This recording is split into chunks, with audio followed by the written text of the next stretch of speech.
Zdaj, mi smo leta 2019-2020 zasnovali eno strategijo, ki smo jo poimenovali embalaža na Hofer misiji. Prepoznali smo, da gre za veliko, pomembno temo in smo se jo odločili tudi na ta način lotiti.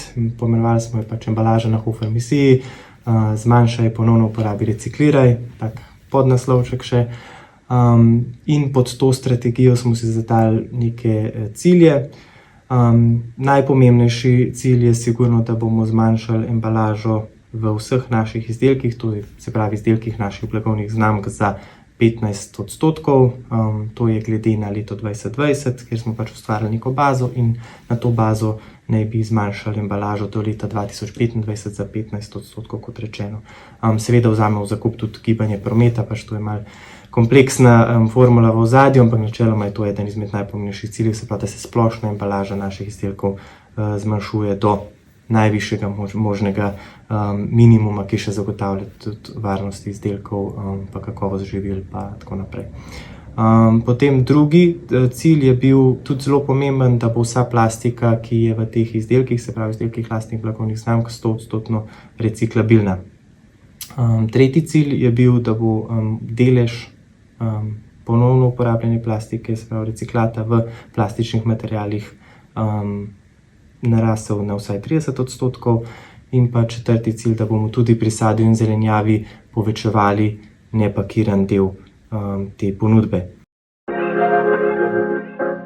Dejansko je to prišlo prav na internacionalnem nivoju, se pravi mi kot Hofer Slovenija smo del mednarodne skupine Aldi Süd in ta se je odločila, v bistvu zmanjšani lastniki so se odločili, da bodo embalažo postavili kot enega izmed svojih fokusov, in tako je v bistvu nastala ta strategija, o kateri sem razlagal, in njeni cilji. In k tem smo zavezani v bistvu vse države, kjer se Aldi oziroma Hofer pojavlja po svetu. Dobro vprašanje, jaz bi kar rekel, da mi. Zato, ker mislim, da smo, kolikor se pogovarjamo s kolegi iz drugih držav, zelo zavzeto pristopili k tem, da to stvar zares naredimo, ker smo tudi v Sloveniji rekli, ok, to nam je pomembna vsebina, želimo na tem graditi, ker se zavedamo v bistvu svoje odgovornosti kot trgovca, ki ponuja izdelke v trgovinah, seveda v neki embalaži. In v bistvu tu imamo mi škarje in platno v svojih rokah in smo v Sloveniji rekli, ok, to je toliko pomembno, da se moramo s tem maksimalno ukvarjati. In ena izmed težjih zadev na začetku je bila recimo samo narediti bazo podatkov o embalaži. Tukaj so znanja seveda različna in mi smo v sodelovanju z eksternim partnerjem, Interzerotom, uspeli relativno hitro v primerjavi z drugimi državami, ki ste me vprašali po primerjavi, zagotoviti to bazo.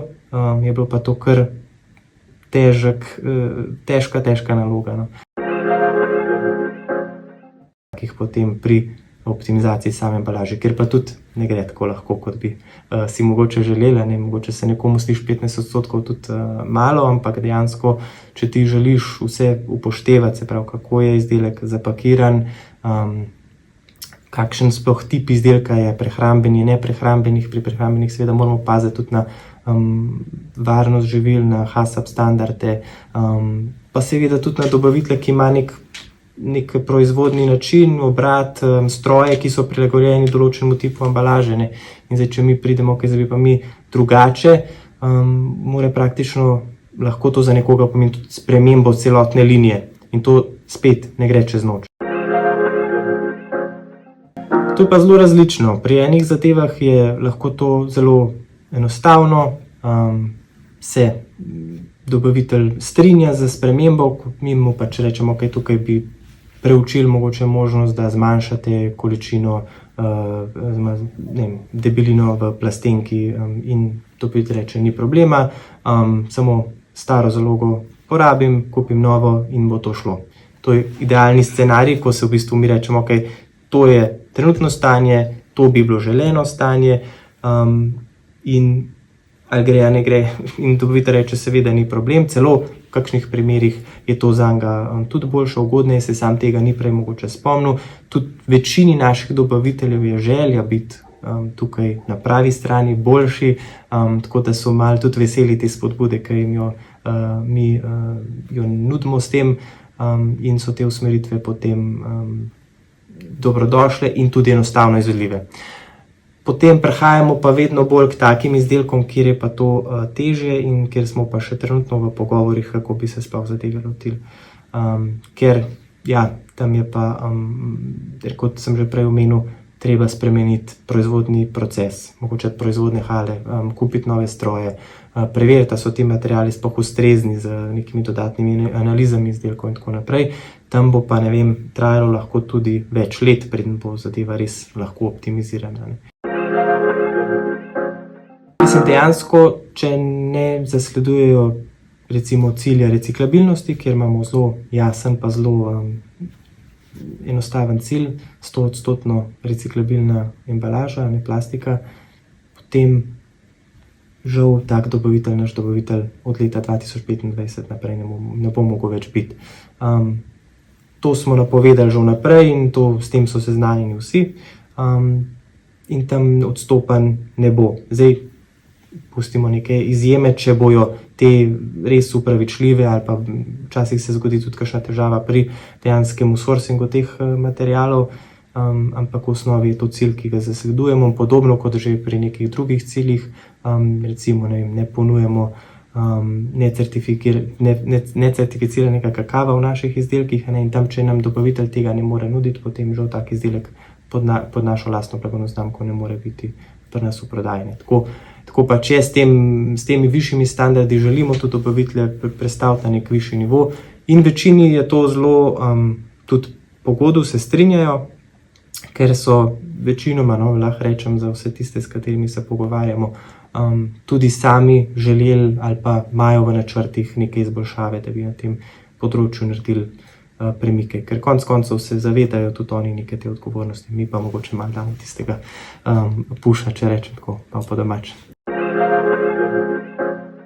Trgovci imamo sigurno moč, pri tem nam morajo pa malo tudi kupci pomagati, ker nas v bistvu spremljajo in upam, da prepoznajo te naše namene kot prave, se z njimi strinjajo, ker mogoče za koga pomeni, da ne bo več tako lepa embalaža, da ne bo več imela čisto vseh funkcionalnosti, in upamo, da bojo znali prepoznati to kot nekaj dobrega za okolje.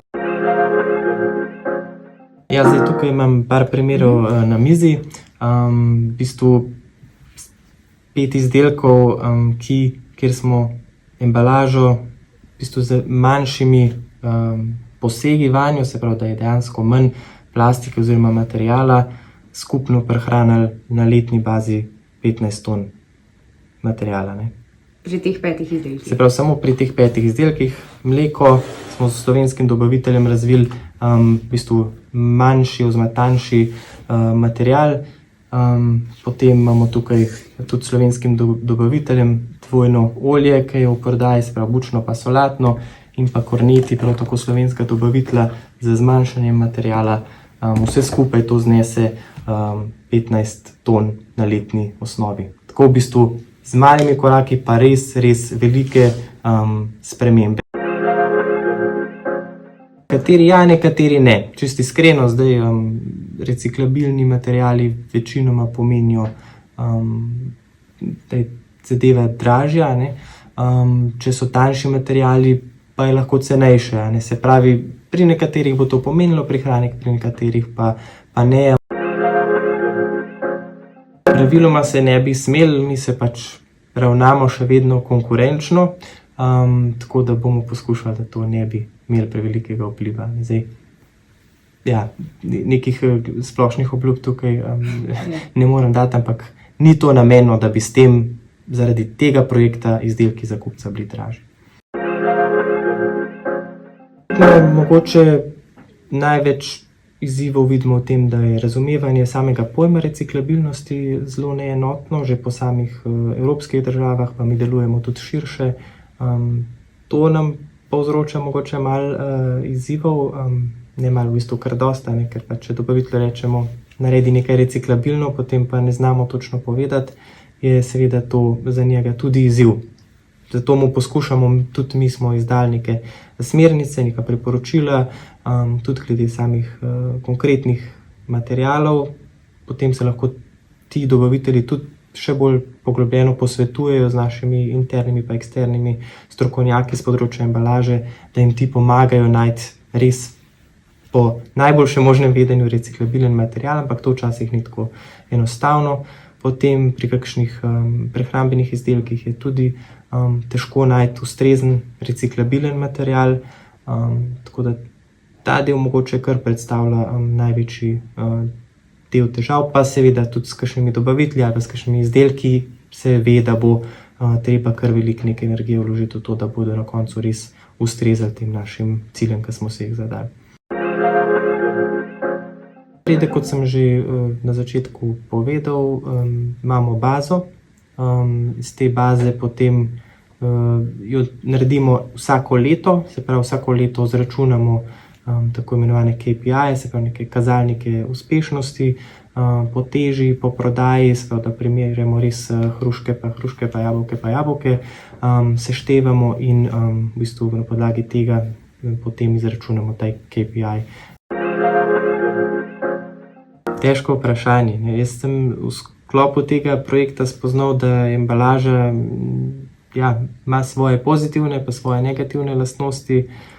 Jaz bi si želel, da bi bila seveda čim bolj pozitivna, da bi bilo ravnanje z odpadno embalažo odgovorno, tako na strani proizvajalcev, kot na strani trgovcev, kot na strani tudi potrošnikov, da bi bilo zavedanje čim bolj jasno, da se včasih mogoče, ko smo pred zabojniki, nismo tako negotovi, kam v kateri zabojnik sploh spada embalaža, se pravi, da bi bilo idealno da bi vedno vsak vedel, ko prime določen kos embalaže, da ve, kako se z njim tudi potem, ko zaključi z osnovnim namenom, ravna in da potem konča na pravem mestu in se ustrezno reciklira. Tako da vsi ti materiali, ki to omogočajo, upam, da bodo čim hitreje razviti tam, kjer še niso, in da bodo na voljo potrošniku po neki sprejemljivi ceni in čim manj obremenjevalo okolje, kar je pa, mislim, da glavni cilj vseh nas. Jaz si želim, da bi kupci čim bolj posegali po naših izdelkih, ki bodo razviti, to obljubljamo, se pravi do leta 2025 100% reciklabilni, z najbolj optimizirano embalažo, kar je možno, in nam pomagajo v bistvu na tej naši misiji.